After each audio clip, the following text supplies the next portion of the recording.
Hello, today we're talking about how to manage the advice buffet. I have a saying, don't come back to the advice buffet until you've eaten what you've already been served. Now, you may be on either side of this equation. Maybe you have a problem and you ask your friends for advice, and then you don't take any of the advice. If you're going to do that, fine. If you want to keep your problem, that's fine. But you don't get to go back to the advice buffet and ask your friends for the same advice on the same problem if you didn't even try any of the ideas that they had.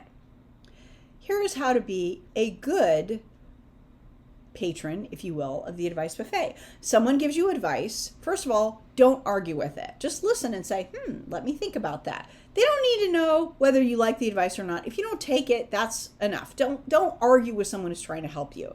You may say, thank you for your advice, or you may think, thank you for your good intentions that you want this for me. I'm going to reject your advice. So number one, be gracious, say thank you.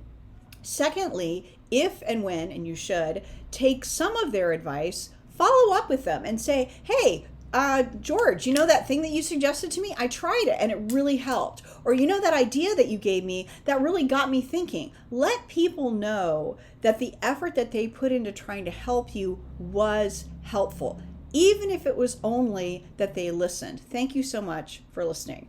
And if you are a person who creates the advice buffet, you know what? If you have a friend who's talking to you about the same problem and they never take your advice, it's time to cut off the conversation. It's time to say, it sounds like this is a real problem, and just listen and don't give them advice, because chances are they're not going to take it anyway. And that way you don't get resentful for getting another beautiful advice buffet that goes ignored.